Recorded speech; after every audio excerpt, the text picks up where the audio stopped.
So Martin, anyway, thanks very much for joining us today. No, Really, that's an honour. and it's nice to chat with you because we these things take a little bit of setting up. Thanks to Colin Flynn, by the way, my old friend, for Yes, putting us yes. in touch. He refers to you as Marty, so I imagine he thinks you're one of his best mates. I don't know. No, I never got called Marty anyway. Okay. I just get me mixed up with the guy with the big eyes. Oh yeah, that's right. Yeah. Um, just to take you back to the very beginning, and because we're both from Cardiff in South Wales, and Yeah, you're from the northeast. So yes. I just wonder because I don't know, there's kind of a kinship, I suppose, between those Oh, yeah. kind of areas, you know. Oh, mining community. Yeah. Yeah, yeah. And we all know about how miners were treated, notably in the 80s and all the rest of it. But I just wonder for you, kind of growing up in the northeast and getting into music, what was that kind of journey like for you? Were you the kind of the odd one out at school sort of thing? You wanted to do the music stuff? I don't know. No, I was always somebody who really wanted to fit in, who wanted to be part of things. I wasn't an extrovert by any means. I used to walk past the pit to school, and on the other side of the road, 100 meters up, on the other side of this like little village, I'd pass the George Washington's hall where George Washington was brought up in as a kid. So it would be really weird passing the pit and then George Washington's house. And I remember the pit. I remember passing the miners when they had like old bins and the fires in the bins and they were striking and stuff. And I tell you, I can remember as well, there was a little shop when you came out of school. I remember walking up, you'd get your lolly, it was called the candy bar. But I remember just before school started, all the boys were standing outside the shop and they'd got their sweets before they went to school. And there was a sandwich board and it said Heath in, Wilson out, or something to do with Heath. And I remember all the boys were kicking this sandwich board and you could see all the polish from the boys' shoes on the sandwich board on Heath's name, Ted Heath's name. That was the first time I had any awareness of like a political thing. Yeah. Two things I noticed from you: you have a lot of political kind of conviction, which comes across, I think, in the things you say and the things you write about, and your music and everything else, really. And also, you have a really nice spirituality about you, the kind of way you're kind of aware of stuff. You kind I of tried conscious of to, that.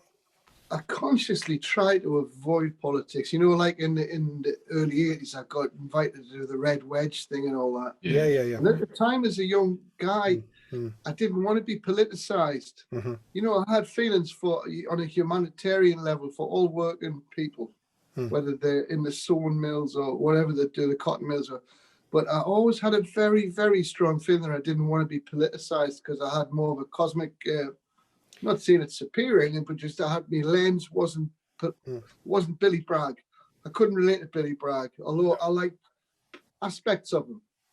And I would see like a lot of these pop stars attaching themselves to Red Wedge and all that. Like I couldn't relate to the Smiths to me. I couldn't relate to them.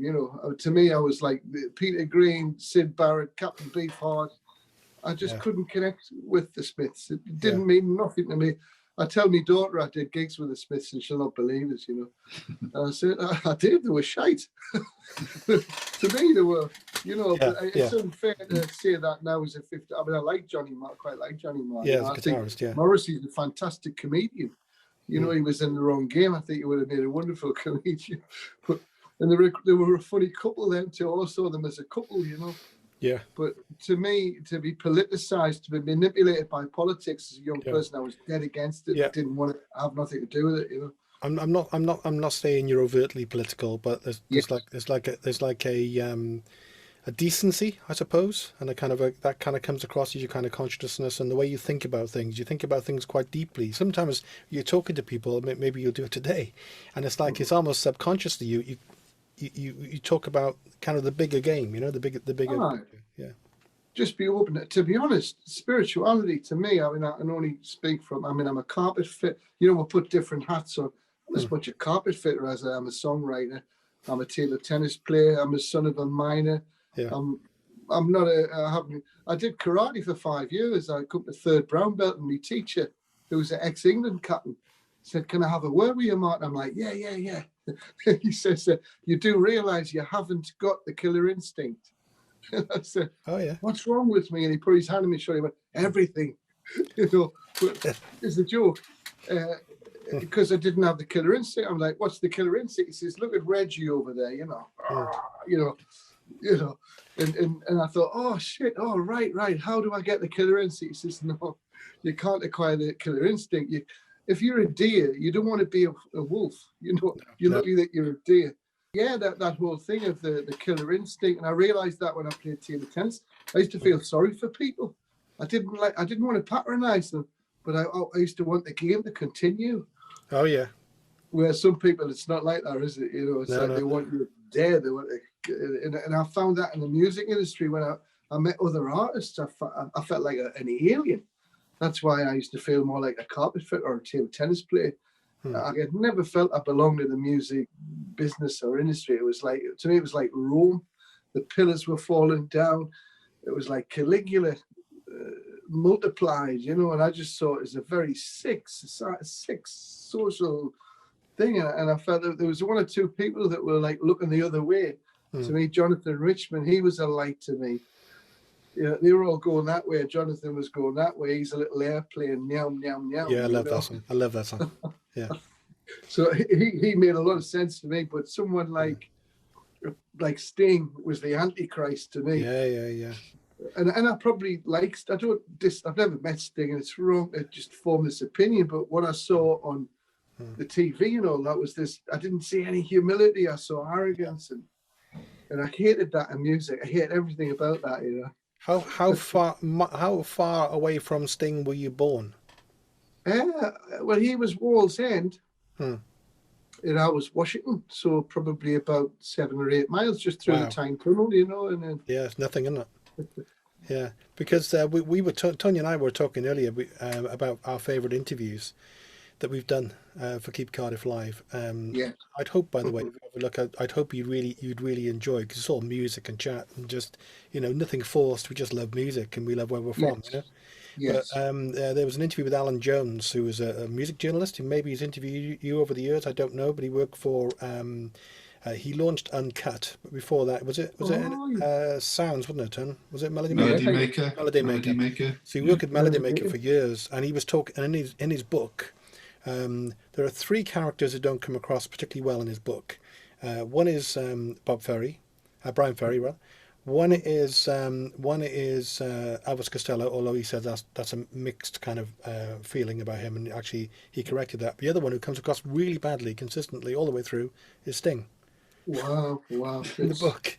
For It's the reasons that you said, that kind of lack of humility, really. yeah. I mean, I have to when I think of this as a 59-year-old, I have to Yeah. be careful because you can get a distorted perception of people as well, and they might come across arrogant. And I understand, like where we are from, Hmm. you've got an option of either wanting to please people or have an attitude. You're either open or you're shut. And I look at the two Oasis brothers and that whole swagger thing and all that. I would love the Verve to reshoot that video. And he's knocking people out the way and he's walking down with his leg. I would love them to reshoot there in Govan. Because the first baby he'd pass would knock him out. The Yeah. first granny would knock him out. You Mm. just wouldn't get away with that walking down the street doing that. No. It's quite funny. But you go for that. I understand attitude. It's just defense. Like when I was a little lad, I was sitting with my sister and my mum, and it was like Christmas morning. I was getting spoiled. I was maybe 3, and my sister was 6, and they were all over us, and I would get me presents. And I just happened to look through all the love, and I saw my dad sitting like that on the chair. Hmm. And he had his pair of socks over his leg, I had me fucking kaplunk and my Sabutio and all this shit. And he's sitting there with his pair of socks. And I just dropped everything, pushed the women folk away from us and went straight over and put my head on his knee. And that's my relationship with my mother and father. They're like the sun and the moon. And of course, my father was at school with no shoes on. He was down the pit when he was 13. He was a street fighter. He was hard, defensive, prickly, a really difficult alpha male to write poetry to, But I just always did that. And I think that in my experience of the male psyche out there, Yeah. me female stuff was all sorted out. I had emotionally intelligent females around us that were respected by the males. Hmm. but the males were prickly and tough, and so I went on that path of trying to please the most unpleasable people, you know. Yeah, that's lovely. That's a lovely story, actually. Yeah. It's a really nice story. If he'd been like really soft and nice to horses, like what James Dean's father was like in Rebel Without a Cause, I might have been an Oasis kid, you know, with the Yeah, you. yeah, So yeah, you kind of they kind of make you, don't they? Your yeah, yeah, parents. yeah. There's always an argument, isn't it, about the kind of the innate kind of influence on Yes, you and your environment and what you are yes, anyway. It kind of spins around.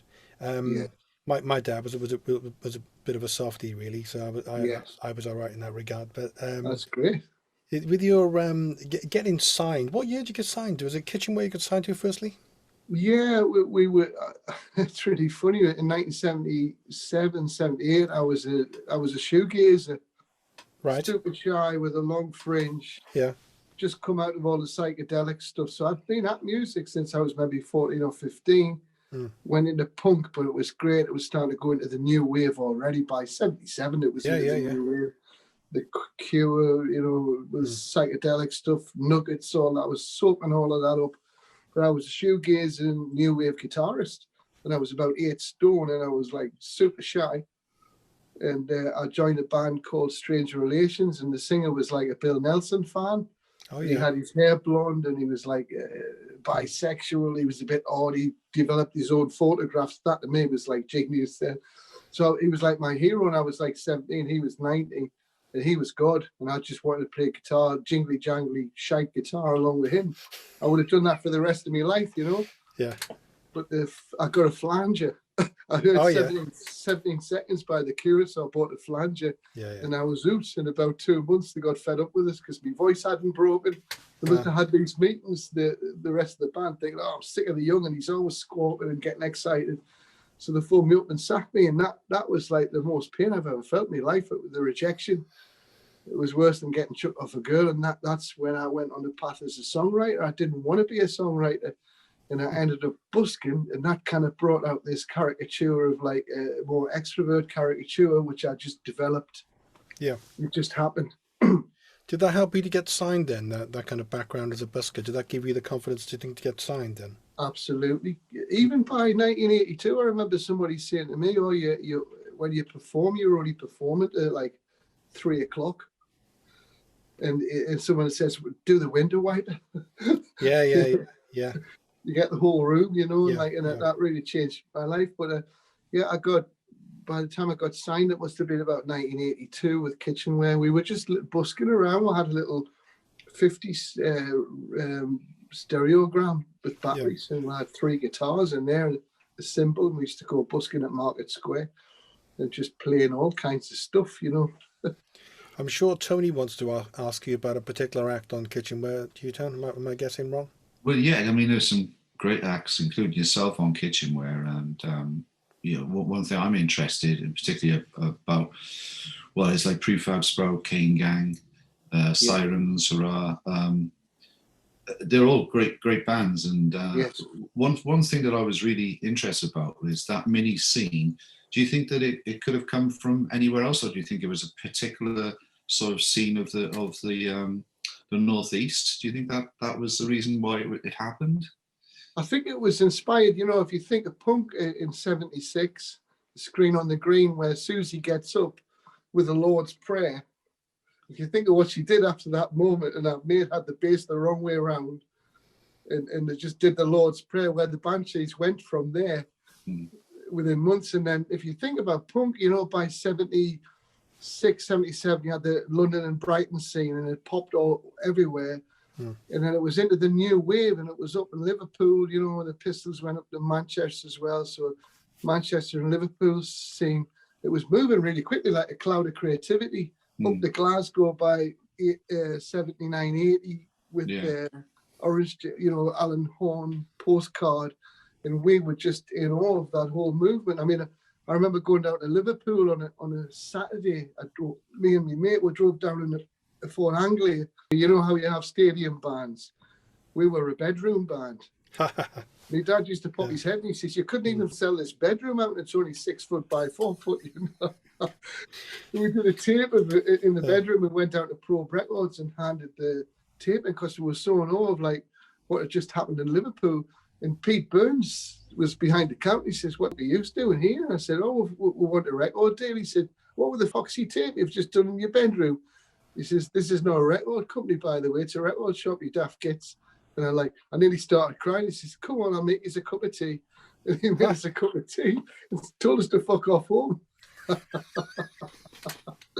And I ended up doing my first album in Liverpool through just by chance. But, you know, I was trying to say to your mate there, after Liverpool, it was up to Glasgow. We had, to me, it started getting really sunny during the postcard era. Manchester was a bit dark, the Manchester scene. Heroin had crept into the punk scene, you know, the New York Dolls and all that. Heroin, it was like a plague of locusts, you know. But we did have a lovely movement of creative weather moving up the west coast, really.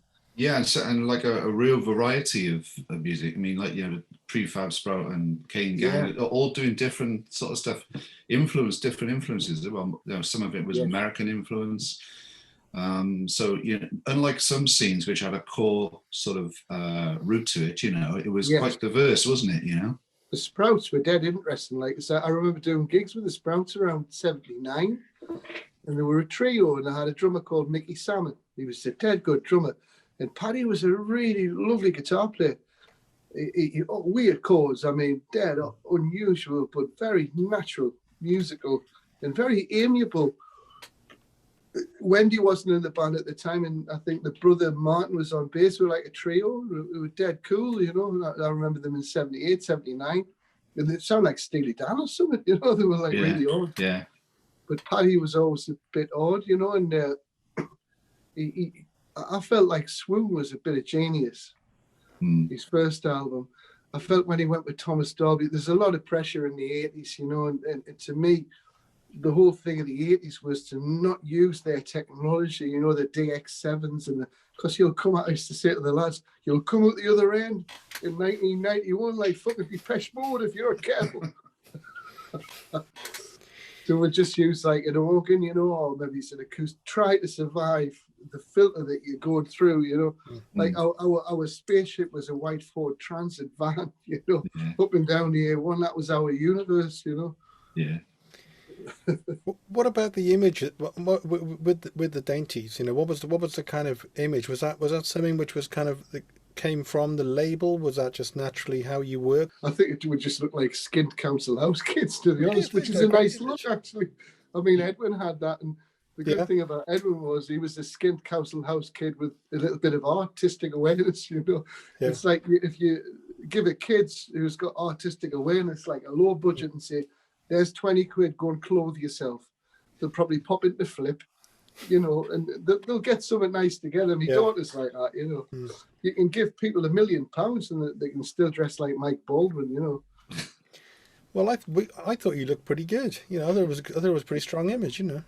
If you showed me photographs of you when you were, you'll have looked great. I mean, we're like at our age, you could put a bin bag on you, young, and you know. I love. I mean, to me, I was like every other kid. I would see somebody with a nice jacket and think, "Oh, that looks good," you know. And or you just you're a fan of everything you're seeing, you know. I mean, I'd never liked the 80s, you know, them Duran Duran to me were like the Antichrist, you know. Okay. They were everything I hated about. I shouldn't say hated, but it was everything I didn't want to be involved with, you know. Yeah. Where they wanted to look really wealthy and, you know, and classy, and I wanted to look. I liked being poor. I still like low budgets. I find when I have very little to work with, I work. You know, I haven't got a lot. I've got a few guitars that I've picked up over the years, but I don't even. I'm always trying to bring budgets in, like, you know. I mean, I did an album with Salutation Road. It covered about $3,000. I felt really, $3,000. You know, that was the manufacturing recording, but the original was $130,000, recorded in California, and it had the Tower of Power on. Yeah. And absolutely nothing to us. It was just like the rental company of ploughing this and ploughing that, and you get caught in this vacuum. And it was great to re-record these things and say, this is how it should have sounded. And, you know. You felt quite uncomfortable with that then, Martin. Did you felt quite uncomfortable with the kind of like the corporate commercial music scene thing? If I was to say to you cocoonment, you would Yeah. probably understand what I mean. And it's no different to the insect world, you know. Hmm. But the trouble is, all them vampires are massing themselves around you. They don't actually really care about your inner self. It was no different to the Senate in Rome, you know. And there's all these mini cosmic experiences happening where there's, you know, if they're trying to make you into a demigod and you know better, you don't do it. To me, I always thought, you know, I'd look at a stage in a venue, these venues, and I think the stage is but a platform shoe for short people trying to take the world over. And it's a rare entertainer that'll step down Yeah. and not want the power, you know, not want the power. No, no, That's no. what I learned from Jonathan Richman, you know. I noticed you do that, don't you? You often wander off the stage and just get stuck in with the audience and be Imagine amongst if them. Yeah. if you were a pink bee, Hmm. you know, when I was on Kitchenware, the first couple of years it was beautiful. It was when we all had no money and we were all helping each other, driving each other's vans. Hmm. And one day I went to our little office, a little tiny little office, and it was like part of a family, the Kane gang there. I loved it. You know, I would have shoveled shit. I would have carried Paddy's guitar. I didn't give a shit. I was just happy to be part of a family. And I remember going up the stairs one day into the office, and Phil Mitchell, who I thought was my mate, you know, he did all the press and that. And he blocked the door, and I said, "Oh," I was with my bass player. I said, "Oh, what's wrong?" He says, "Oh, you can't go in there." I said, "What's wrong with me?" He says, "Oh, Paddy's checking his record sleeve and no one's allowed in." And from that early time, suddenly there was this separation, you know. And I felt it really in my heart. I really felt it. But then I got used to that and I moved away from it. I realised that as the years changed, by the mid-80s, you could see who was who. Once the budget comes in, you see who's who. Yeah. And hurrah, hurrah. Yeah. Yeah, to tell you, mate, I mean, hurrah came out of that very well. Hmm. They were very good people. They were a great unit of spirits, you know. But 30 years later, you're still doing it. You're still doing it. 30 Yeah, plus actually. You're still doing it. absolutely. So Yeah. what I noticed with your style, I'm sure Tony's looked around at some stuff as well. I looked through loads of stuff on it. That thing I said about the audience interaction. So not only do you and you use that the example you use is a good one. You know, you're up on the stage and you're down in the audience. So you break that down by just being amongst them. But also what I quite like about you, you're doing some performance stuff, and all of a sudden you just come up with this a wisecrack or something in the middle of a lyric, or you say something to your mate or whatever. It's just real kind of naturally mundane day to day human stuff, Just like what you're doing now, what your man's doing, you know, you feel something and you speak. And luckily, we have the etiquette to respect. It's nice to make a fire for people sometimes, you know, it's nice to cook a meal for people. And to me, a performance is like that. To me, it's like, I see myself as like the songs are like wood for the fire, you know, and I just happen to have, Wow. that's my ways and I share that. But to me, everybody's dead important. It's not this narcissistic thing of like, it's me. Bollocks, you know, even when you write the song, what I call the angel and the demon or the devil, the lower self, the higher self, if you know what I mean, the master puppeteer, the puppet, you know, the master puppeteer, Yeah. the expanded consciousness. If you're lucky enough to be operating and functioning with that at all times and working with it and receiving guidance and following the guidance, it doesn't mean that you've handed your soul over to the angel, but you have really, and you always check what the ego is offering you. Sometimes the ego is a decent Google in the bio computer. It's you know, it'll go and find something, but it'll also get you into a road rage incident if it can, and then it'll go, oh, you know, when a cage fighter gets out the car, the fucking ego's off, and you've got to shovel all the shit up, you know. It's like Mr. Hyde gets out of the lab, raises in hell like Oliver Reed, and comes back, and Dr. Jekyll's got to sweep the lab up, like, you know, within the self, you know. Yeah. And I love following guidance in songwritings like that, you know, and you can see it a mile off when you're working. The best songs are dead easy. You don't have to try. I mean, the best I ever am when I'm writing a song is like Miss Moneypenny. And I sit there, the only thing I get right is I listen, and I've made myself available. Yeah. And then what I love about the angel in cosmic consciousness it doesn't judge you the way that NME or Oh yeah. it'll send me songs down and say, why the hell do you want me to sing it? I sound like Julian Clary on a good day. And I can hear what you guys could do. It's like Otis Yeah. Redding on the vocals. It's, what do you want me to do it for? And they'll go, well, why not? You know, because love is love. Love accepts you. And when you dance with creativity like that, you're accepted in the dance, but you're not the lord of the dance. Wow. That's fantastically deep, actually. What you're It's saying. frightens. It's really funny this statement. You know, people who are really ambitious and the networky types, you know. And I mean, we have to do it to survive to a point, but some people that are checking to see if you're compatible with it terrifies them. The thought, because they're like scientists, you know, the scientific mind, it has to be within the shell, within the nut. The expanded consciousness, even the high articulate scientific minds really struggle with that one. And also the other person we could talk about a little bit, like I said, on the weekend I watched that. Well, it just really got to me. It was really touched me. That Cooking in the Kitchen program. In a way, it kind of, Tony, reminded me slightly of what we do, but there's no cooking involved. You know, so it's all about music. It's probably and the best bet, actually, for us not to cook. Really, it probably would work out terrible. It wouldn't work out for well. But I noticed Steve Cunningham, I think he said, as a presenter, he just, I'm not seeing him doing any cooking. There's a couple of eggs going in a pan at one point. Whether that's him, I don't know. But what was really nice about that conversation was he was chatting to you, and you could see he was totally captured by what you were doing. And you came out with something. I don't even remember saying this. He's playing the song, Tony, right? And Jim Hornsby's playing with him. Oh, Jim, what a player, yeah. And you're kind of in the moment, and Jim's obviously used to Martin coming up with these things. He's in the middle of the song now. He just says to the presenter, "You got a really kind face, haven't you?" And he just carries on with the song, you know. He has, isn't he? Yeah. I didn't expect you to mention it in the middle of a song. You know, it's really nice that you do that kind of stuff, and it was just really normal and kind of organic, you know. Really, do you know if you ever found yourself when you were younger or even now or whenever in a situation where you're excusing someone else's bad behavior and you tolerate it and all that, and I've stopped doing that, and I would expect my friends not to allow me if my behavior was not good towards others. I would expect my good friends to say, "Look, man, you know." And it's a bit like that. You allow yourself, you find your way of being alive where you can do them things. And that's why I can't have a manager now or anybody like that, because they hate that stuff. And I need to be like that. I need to, if I feel like stopping, just stopping. Was it that way with the dainties? I mean, are you still kind of, you know? No, their brothers. See, their brothers. We went through everything on a create. We were together for totally different reasons. Okay. We were friends before Kitchenware.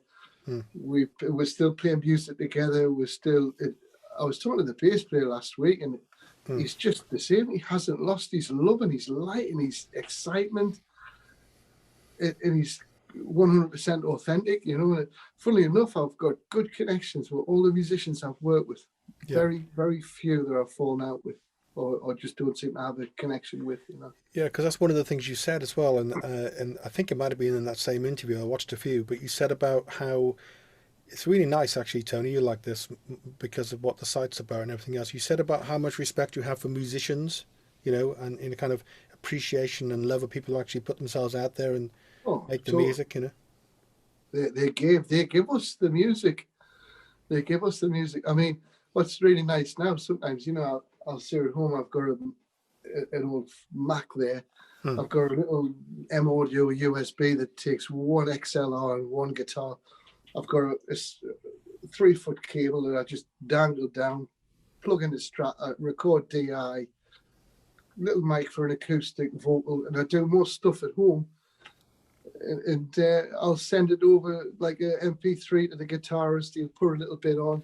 And he'll say, what do you want? What do you want? I'll say, well, play what you want. Because if I tell you what I want, then it'll take away the multi-dimension. It'll take away your soul and spirit. Your spirit is as important as mine. And it multi-dimensionalizes the music then, Mm. when in the old days they were out coming to say, oh, we'll have to get rid of the guitarist, get rid of the bass player, Oh yeah. get Pino Palladino in, he's $3,000 a week. But I don't want to play music with Tommy Emmanuel and Pino Palladino. I want to play with the two brothers from Sunderland, or people I love. I want to play music. And if they don't happen to be the top session people, if they're just nice lads, I mean, unfortunately, two lads in my band were Sunderland supporters, so it was difficult in some ways. Yeah, that must have been tough. Black and white. We wouldn't have any Swansea supporters in our band, I can tell you that. That wouldn't be happening. But tell me a little bit about Jim, because because I didn't know much about your stuff, and I checked out loads of it, yeah. Yeah, And then the first thing I saw, I didn't know who Jim was. yeah. So you're playing this stuff, and there's this guy with you, and not to insult Jim, but he looks a little bit older, I thought maybe maybe just in for a session or something, and then when I saw that thing in the kitchen, and then I totally get it. So tell us about Jim Hornsby. What makes him such an important player for you?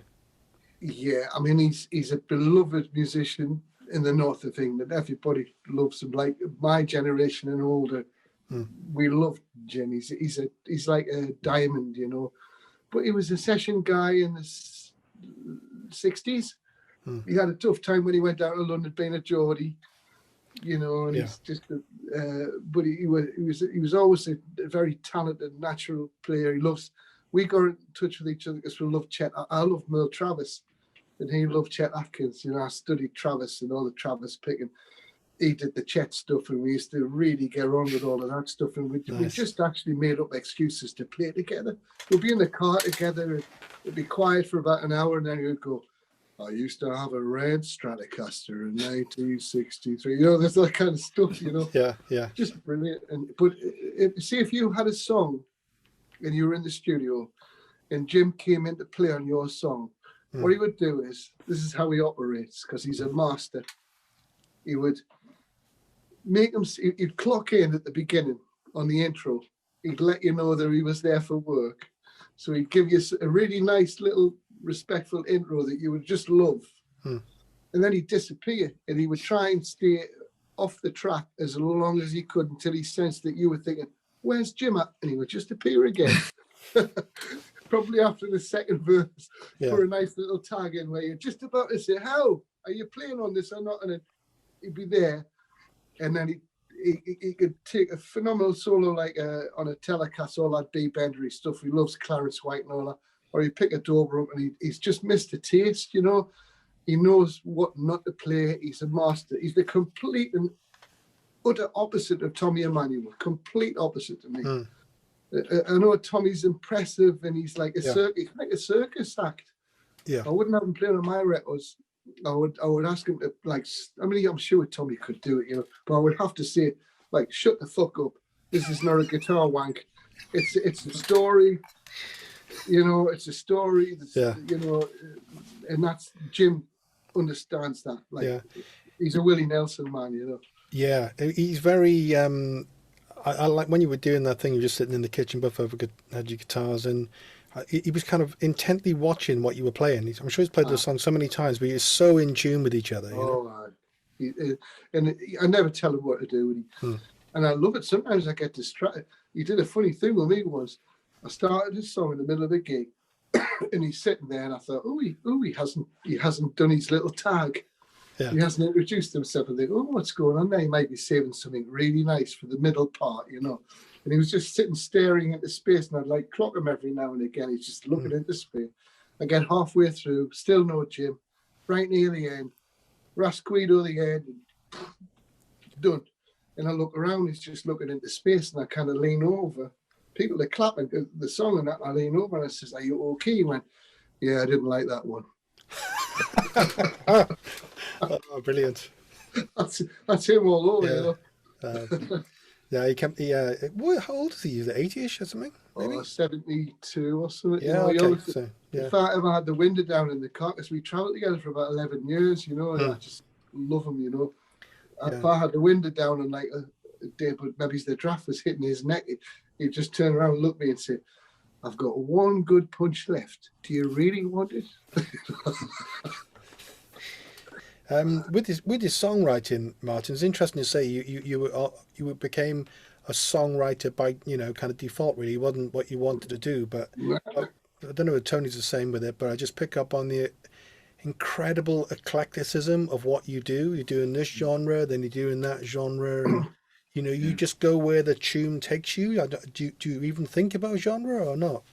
Not really. I mean, Yeah. there's some genres I really got like as an artist, because I'm kind of an artist. I mean, I wouldn't say I'm an artist like a Van Gogh or anything, but like I have that curiosity that artists have, and I'll go down corridors and then learn something and come back and Mm, get my fingers burnt or something will happen. But it made me really respect. mm, There's some kids can play rockabilly. I don't know how they've just got it. Like Brian Setzer and.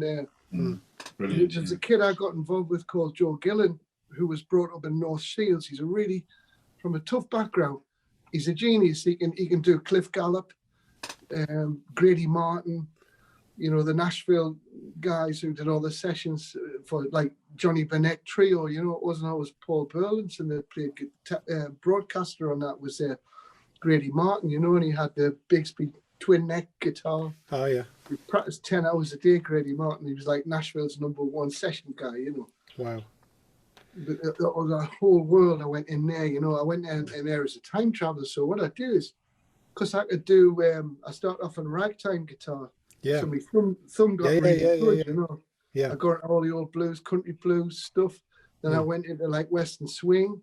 Mm. So, I learned from Merle Travis, Doc Watson, and all that stuff. Key into the rockabilly world, because Yeah. they're like little tribes, punks, they're ska boys, they're all these little tribes of time travelers. It's like Star Trek. And I used to get access to little cultural tribes Mm. as an artist, and I would like learn. And so when I got into the rockabilly vortex, I would be writing songs about the Buddha in the Cadillac, and they'd be saying, "What the fucking Buddha in a fucking Cadillac?" Like, I says, "Oh, just ignore me, just ignore me. Yeah. I'm a virus." Wow. Because some of your stuff is it's like there's like almost like a South American thing going on, or it's like different rhythms and all kinds of stuff in there. It's just Right. amazingly diverse. I'll tell you what, I mean, I noticed you've got a guitar behind you, but even when you Ask you about that guitar.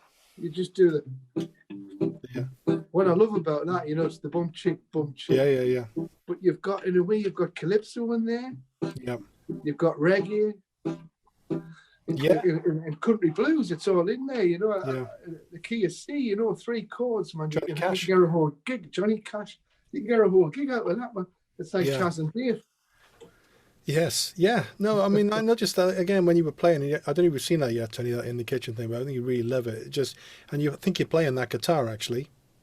And I think I actually just got this I just got this recently, actually. Oh, was it blue? Was it a different one? Similar kind of color, maybe a little. Might have been smaller it was one, only maybe? 150 quid, that, Is it? Oh yeah. Oh, Gretsch, yeah. 150 quid's got a pickup on it. It was second hand, like, a little Gretsch made in Nice. China, I like the Gretsch guitars. I got a Gretsch guitar behind me, and one of the electromatic ones. The electric ones. Oh, I think I can see a Tanglewood there. Is that a Tanglewood? No, it's Takamine, is it? a Takamine behind me, Takamine, and yeah. then Alvarez in the. Oh, lovely. Yeah. And a nice ukulele you've got there as well, I noticed. Yeah, it's a baritone ukulele, but I can't get the thing to stay in tune. Mhm. Whatever I do, I can't keep it. I can't get it to stay in tune. Oh. Is it something to do with the machine head or something? Or I think it might be to do with the way the idiot put the strings on it. aye. I think you ought to Tricky, employ isn't somebody it? to tune it up for you. Yeah, Just have a roadie on the side tuning it up for you. it's a nice instrument though. It's baritone ones. It's gone. Yeah, that's what I need. It just goes. I tell you what, somebody showed me a great way to put nylon strings on a guitar. Hmm. And what you do is, you tie it at the bottom like you would do, and then feed it through the hole. Put the hole like in a line, so you feed it through. Yeah.